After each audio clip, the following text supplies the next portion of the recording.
Dr. Susan Langley. Dr. Langley is the state underwater archaeologist for the Maryland Historical Trust, directing the Maryland Maritime Archaeology Program within the Office of Preservation Services.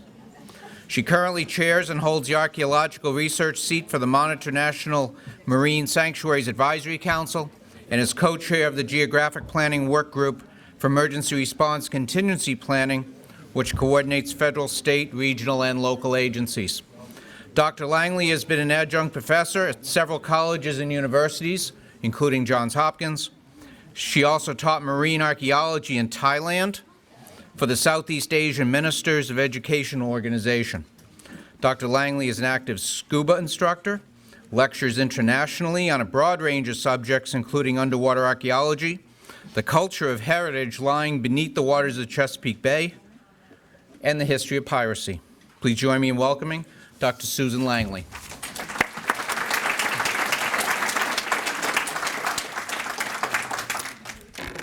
I am standing up, honest. There we go. All right. I'm just a short person, so hope you can see me. I'm usually just my head sticks over the podium. It's like old home week coming to the Eastern Shore. I've been in Maryland for more than 20 years now. I've had the pleasure of working with Bill Wilson at Pemberton, with County Executive Bob Culver on the Menhaden boat outside his property, with, I'm trying to think of a large number of you for various projects. And I want to thank the Hurleys. I use your books all the time. They are invaluable. Thank you. I do teach history of piracy. I also have a second master's in textiles. My first one's in law. No one's interested in that. Textiles, yes. But when I teach history of piracy, one of the situations I run into is, of course, convincing my students what is and what is not piracy. There were constant references to pirating music and things. That's not piracy. That's just a media coolness. Piracy, unless it happens at sea and unless you're robbed, it's not piracy. Murder at sea is still murder. It's criminal activity. But if you're robbed at sea, it's piracy.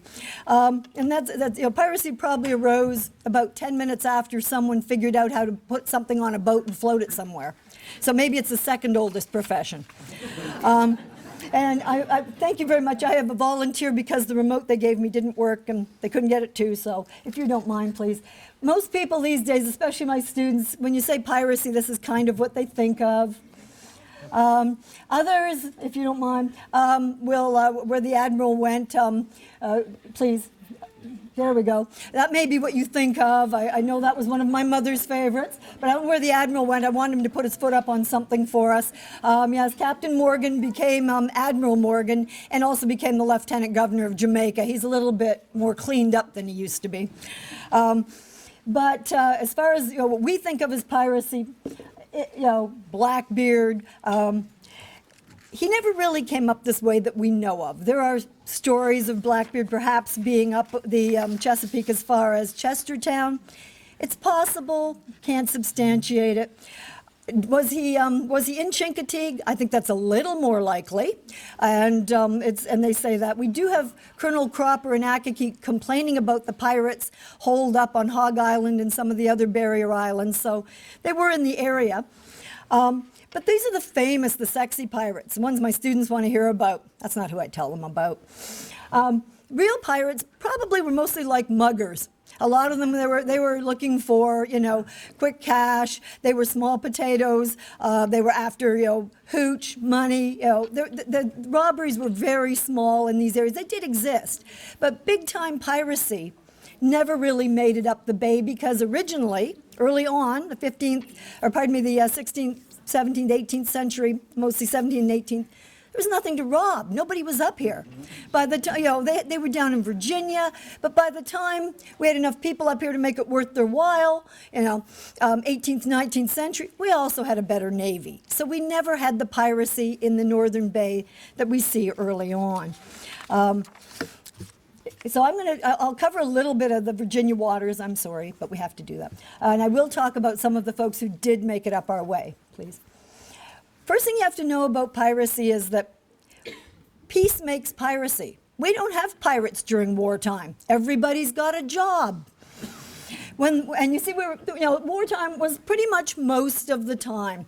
However, when peacetime came, when peace broke out, as they say, the problem came that you have a lot of unemployed sailors who don't have any other marketable skills, and there was no unemployment insurance. If you were in the Navy as an officer, you might get half pay to tide you over, a little bit of a retainer. Nobody else did. So if we graphed it, every time a war ended, piracy increased. So we had a real problem with that. Next one, please. Now, we also had a little bit of problem with geography in this area.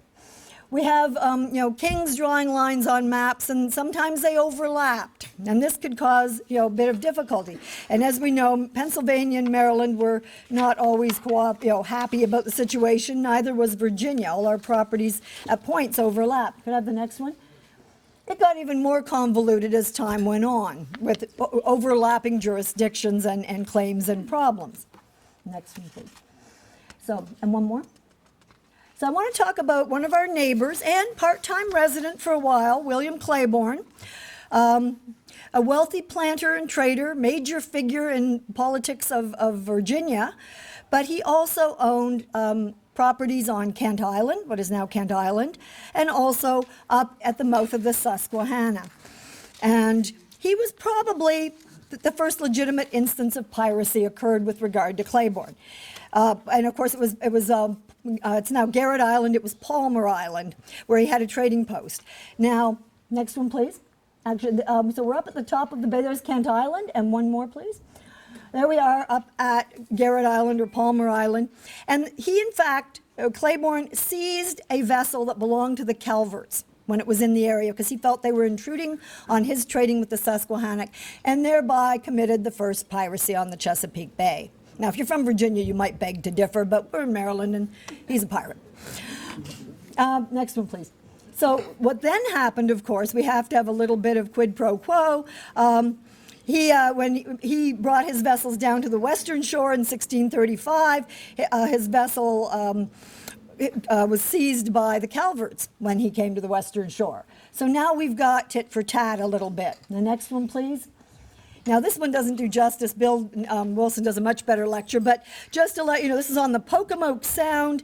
We have an instance now where Claiborne's vessel, the Cockatrice, attacked Calvert's vessels, the St. Helen and the St. Margaret. He did lose, but this established the dubious honor of the first recorded naval battle in North America between Englishmen. So Kent Island, of course, wasn't formally ceded to Maryland until 1776. So we do have a little bit of trading. So we have mercantile interests causing some of this piracy, plus geographic differences of opinion. The next one, please. Now, if we want to go down to St. Mary's for a moment, and I'll just leave that one there. The other instance we have early on of piracy in this area was during the Civil War in Britain, when we had the interregnum, if you call it. A merchantman, Richard Ingle, he was a Protestant ship captain and a tobacco trader, frequently went to St. Mary's City, and when during the interregnum, he became a very staunch Puritan, and actually, because he had felt falsely accused of a crime that one of his men actually did not commit, he kind of went over the line for that reason, went back to St. Mary's and plundered up and down the Potomac for, it wasn't very long, it was only about, I'm trying to get the exact time, about a few months, but he did enough damage that I think it was about 14 weeks, but it became known as the Reign of Terror and the plundering time. So he was probably another one of our very few legitimate pirates. And that kind of brings out what motivates pirates. In his case, it was religion, politics, a sense of self, being self-aggrieved over this false accusation. So it's not always just outright greed. We do have a lot of, as I said, these petty pirates and thieves at sea who, if you wanted to really insult someone, you called them a picaroon. It comes from the Spanish, but it was used mostly by the British if you thought someone was a Tory sympathizer. And so and it was used on the Eastern Shore when people weren't happy with someone they thought was leaning the wrong way, and they became known as picaroons. So, and there were a few other pirates who were fairly well known, Roger McKeel, and who had very large crews, more so than the usual 2 or 3 people. But and there were a few other cases from down in Virginia that were quite amusing, but we had a little bit of a time constraint here, so I'll tease you with that, and you'll have to talk to me another time. I will stay after for questions, but I'd like to move on to a few other folks first and end up with some very interesting work that's going on right now. Next, please.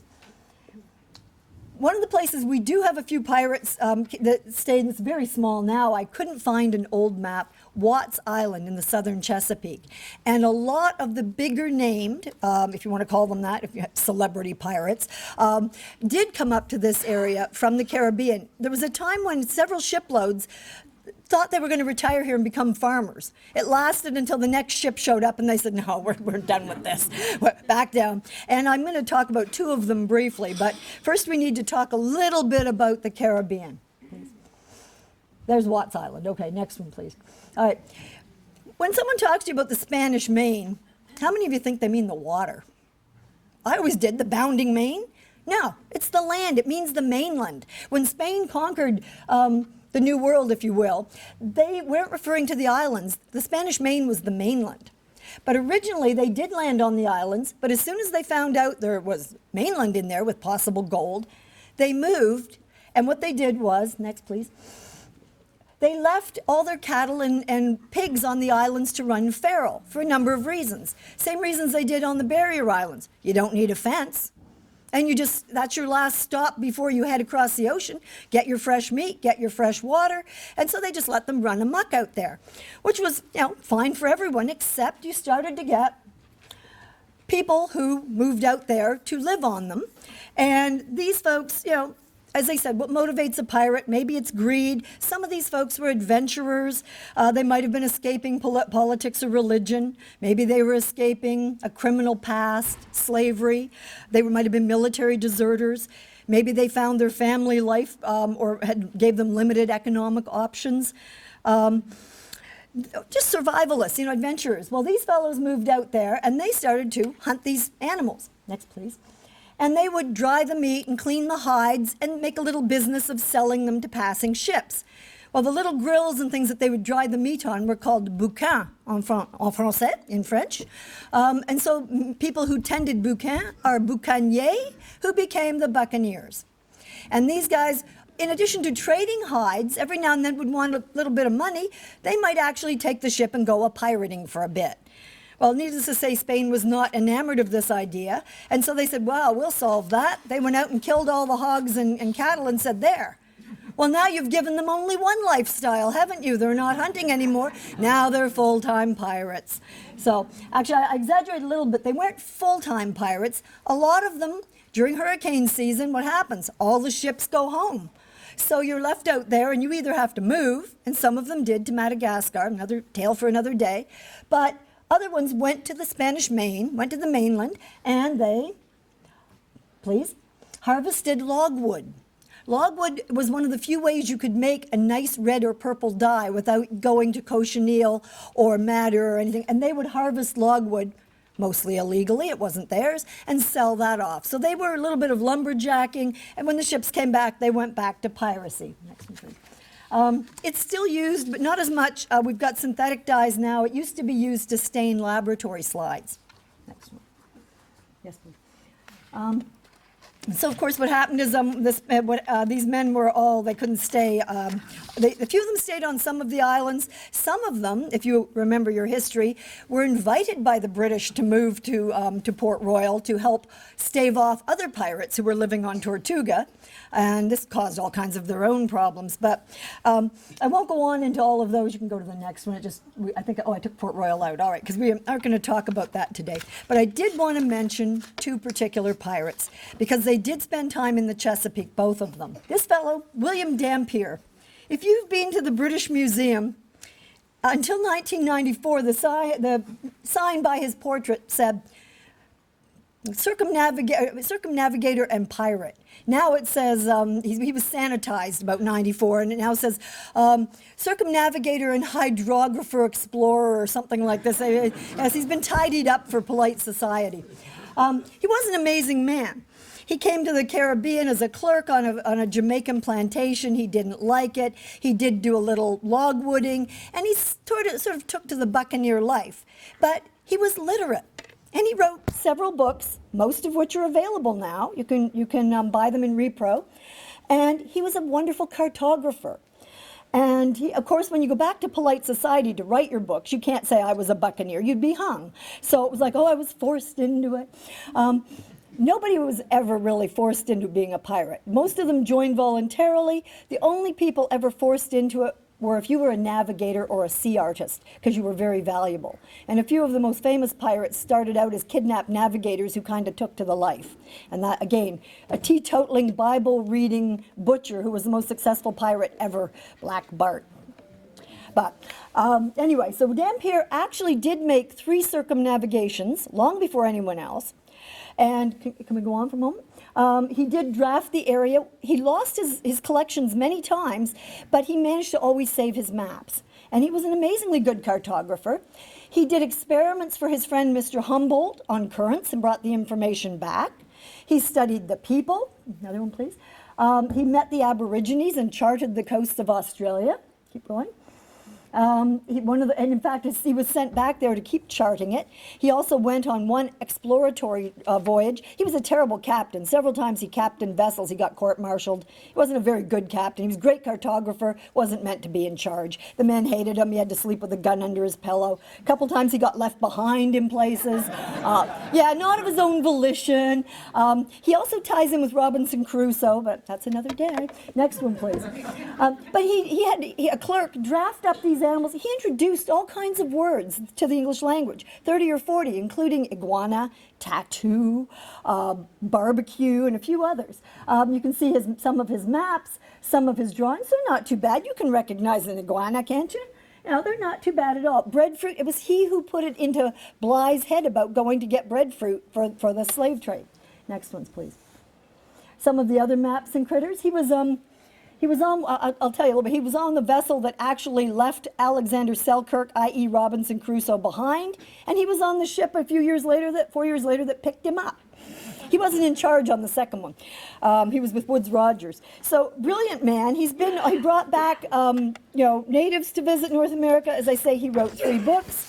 He was on a vessel, the Roebuck, that ended up sinking off Ascension Island. It was virtually rotten.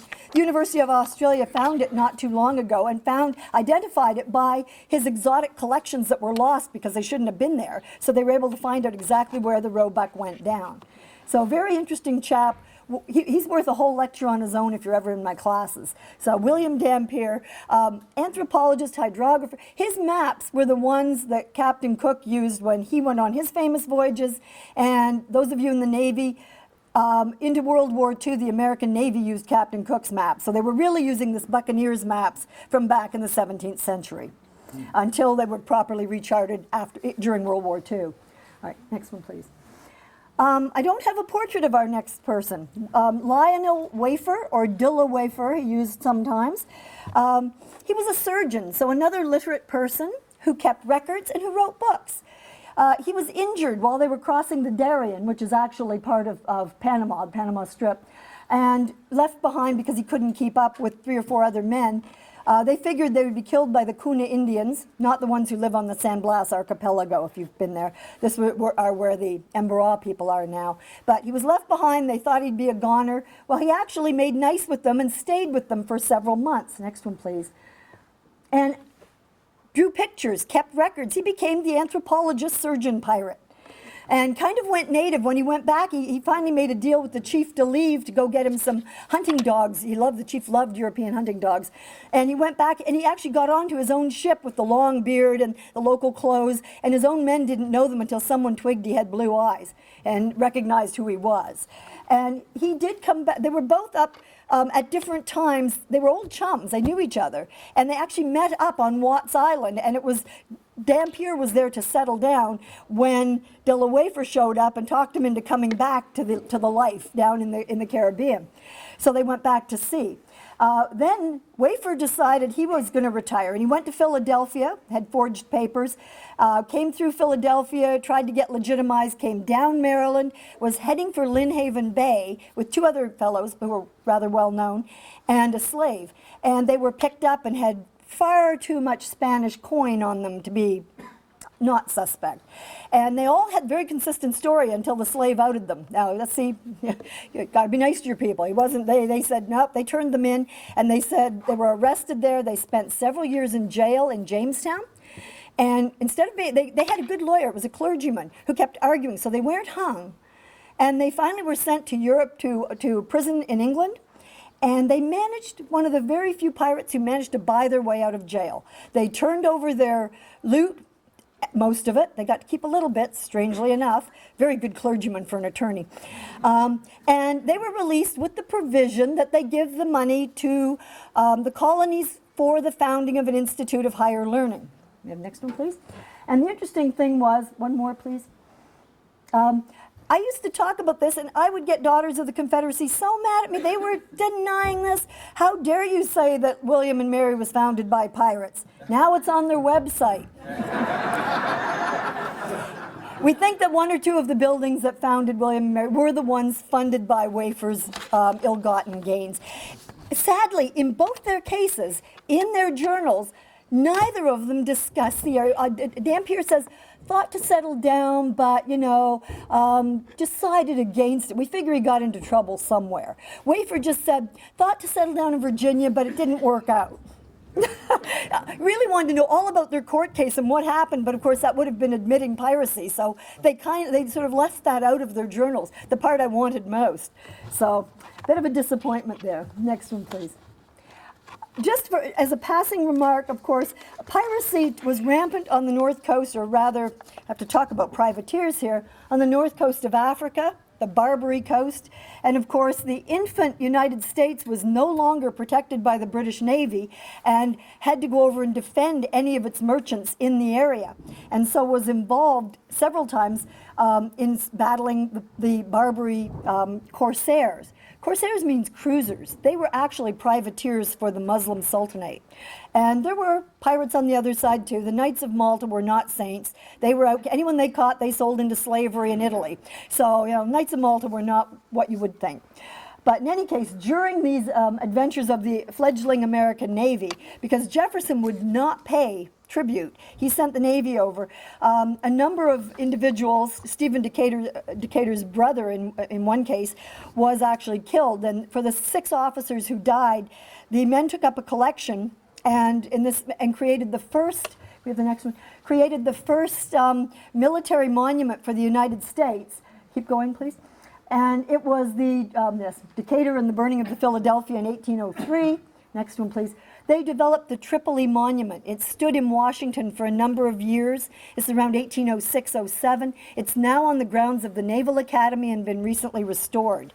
But it's got wonderful little Saracens' heads and pirates and crossed cannons and bagpipes, which are, of course, a Turkish invention. Sorry, Scotsman. Sorry, Secretary Craig.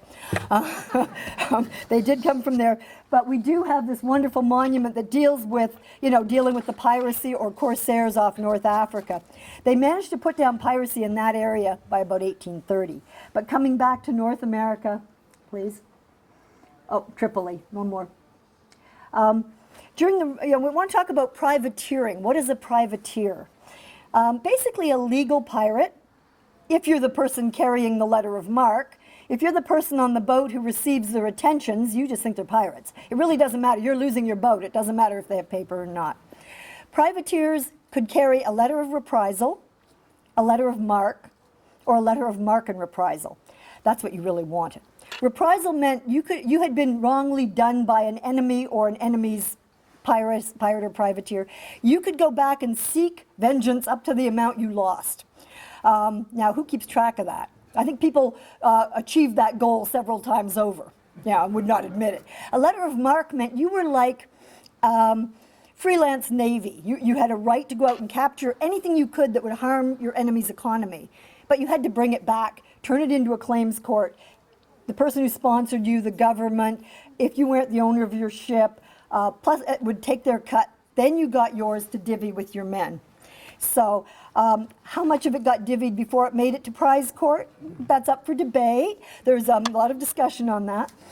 So young countries that couldn't afford a navy, poor countries that couldn't afford a navy, those are the people who hired privateers. So you can imagine during the American Revolution, places like Salem, Boston, and Newport, Rhode Island, we can go on, just show a few of the ports, and Philadelphia were havens for privateers during the Revolutionary War. Baltimore had a few, but not as many at this time. Coming into our own in the War of 1812, of course, was Baltimore. One more, that's Crown and Shield. Here we are, Baltimore. And Baltimore, Salem, and Boston, of course. I think the Boston brig Yankee took the record with 40 prizes totaling over $3 million.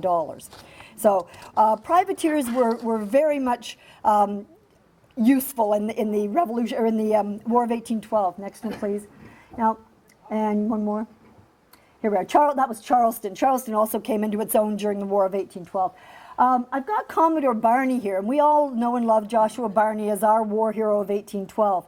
He actually was a bigger war hero of the Rev War. Started out as a privateer on his vessel Rossi, and was so effective that he ended up being taken into the regular Navy. Then he retired and came out of retirement to become the honorary Commodore Barney for the War of 1812. But I've only included him as the Rev War representative because he started as a privateer then and sort of made his name and his competency. And later on, he was more legit Navy by the time he was in the end of that war in the beginning of 1812. Next one, please. But you can see how effective privateers were during the War of 1812. Much more effective than Navy, and because they have an incentive. I mean, they make huge profits. And of course, the economic damage they do the enemy, they pay for themselves, and they potentially contribute to the government's funds. You know, who doesn't love that? So it was perfect for a situation with a young country and a war effort. Next one, please. Our biggest claim to fame, Maryland's biggest claim to fame during the War of 1812 was Thomas Boyle. Out of Baltimore, out of Fells Point, one of the most successful privateers, first captained the Comet, built in Fells Point, then the Chasseur. And the Chasseur, of course, if you know the Pride of Baltimore, the Chasseur is the model on which the Pride was built. So the Pride of Baltimore we have now looks like the Chasseur. Very successful vessel. Very successful cruises. He took many, many vessels. And take a look at the vessel lines. I'll show it again in a moment. But can we go on to another one? We have very few photographs of the period. One more, please. But we do have this gentleman who was actually, this is George Roberts, who was a free black gunner who served with Boyle. So one of our few known African-American privateers. Very successful, although he doesn't look it so much there. That's in old age. He did very well during the war and distinguished himself extensively. Now, privateers, after the end of the war, it goes right back to like pirates. You have a choice. Your letter of marque is no good anymore. So you either have to go back to being a legitimate merchant or turn pirate. What do you want? You've made a huge amount of money. What do you want to do? What a lot of them did was went down to Central and South America, changed the name of their ship to something Hispanic sounding, and became a privateer for one of the Spanish colonies that was now fighting for its independence. Because the wars go on. We may have ended ours. War of 1812, done in 1815. 1816, 17, 18, a lot of Baltimore privateers went south. But the problem was that was still illegal in the States. So our documentation is scant on this. More and more is coming to light, but trying to find information is pretty dicey because they weren't supposed to be doing that. All right, next one, please. And the reason I'm telling you this is very recently, a multi-agency project in the Gulf of Mexico, Shell Oil sent in was looking for new gas and oil leases, sent in some archaeological survey and said, we found these blips. NOAA went down with a number of other agencies, mostly privately funded out of Texas, and we found one of these blips has turned out to be this very impressive looking vessel. This is a mosaic made. It's in 4,000 feet of water. Nobody's dived into this baby. And if we can have the next one, please. In the center of it is a pivot gun and 2 carronades. This is exactly what the privateers out of Baltimore used, and it was one of the Navy's complaints. You couldn't put bow chasers because it was so sharp it couldn't take the weight. You couldn't put stern chasers because they were so sharp they couldn't take the weight. It's why they were so fast. The Navy didn't want them. You could only put 5 months provisions in the bow, no room. Privateers didn't care. They didn't want to sink other ships. They just wanted them to surrender. Then you take their food and you use them as prizes and you store your stuff there. So they didn't care if they didn't have these things. This boat, can I have the next one, please? So it's a little bit hard to see, but this is what the pivot guns look like. And this matches exactly what's coming out of Baltimore. Next one, please. This is what our ROV taking pictures coming down on the anchors. I'm trying desperately to find photos. We're going back. We're doing all of this remotely. The boat holds 13 people. There are 60 scientists. So we're all sitting in Bob Ballard's command center or the NOAA command center in Silver Spring with headsets going a little to the left, you know. And there's tons of pictures on this, but we don't have time. I'm teasing you with this because there's more to come. Next one, please. We do think it looks a lot like the Pride. We're looking out off the bow where all of the hardware has fallen. It had an extremely long boom and jib boom. We're looking at how sharp. That's the bow down in the bottom. Stern section is just as sharp, copper clad. And the really cool thing, I don't know if there's another one. Go one more and see if there's some of the things we're finding on it. We actually found some of the china that's identifiable. We found Spanish ceramics. We know they were landing in the Yucatan area. These are very distinctive. The next one, please. We found books. We think we see a book down there. We're trying to figure out how we can get it up in one piece. The next one. This was cool. We found the medical center, and this is a jar of ginger. Seasickness, they still used it back then. We found 2 or 3 intact jars, and this sucker picked it up, and it's shaking, and it was like Nassau. When they got that into the box, the place erupted, and they brought it up and opened it, and it still smells like ginger. So it's amazing stuff that's coming off this wreck. But the cool part was we didn't have permits, so we could only look but not touch. 2 more vessels nearby. One was a full ship carrying rolls of hide and boxes of tallow. The hide and tallow trade, if you've read 2 Years Before the Mast, that was West Coast. It's still happening on the East Coast in Mexico. And the other vessel, there was another copper-clad one, and on all 3 we saw the navigation gear. That means nobody got off. They would have taken that if they'd gotten into vessels and escaped. We don't know what was on the other copper-clad one. There are no guns. And if they were on the surface, all 3 would be within sight of each other. Did this privateer capture 2 ships? They were heading toward Galveston. We know who was hanging out there, right? Jean Lafitte? We're hoping. This is all speculation, but it's a great story. So was this an escort for these vessels, or was it a capture? We don't know, but they would have maybe been together. We found some coins, 1818. So we know it couldn't have sunk before that. There was a big hurricane in 1818, lost a lot of vessels. Maybe these all went down in the same instance. They could not be related. It might be that they're not related at all either, but this is, we're very interested in exploring this further. So there's more to come on this one. I just give you a little tease. Last year we did mostly biological studies because we haven't done enough analysis to move forward. I'm in charge with Jim Delgado, who is on our board, the Maryland Historical Trust Board. We're looking at the hull structure now, but it's looking more and more like a Baltimore-built vessel. Can we identify it? No, if it was lost, it never reported in, but they were doing this illegally, so is there a record somewhere? We're not sure, so we're still looking. And I'll end there because I know we're out of time. If you want to know more about any of this, I'm happy to stay around and answer questions. Thank you. Go for it. I know time's short, so. Thank you, Dr. Langley. I'm going to ask Lisa to sign off for us, please. Thank you so very, very much for coming and attending and joining us today. It means a lot that you're here. Stay in touch with us through the year. I'm always available. And let me know if I can help you. Be sure and look at our mini grant projects on the way out. And thanks a lot. Drive safe.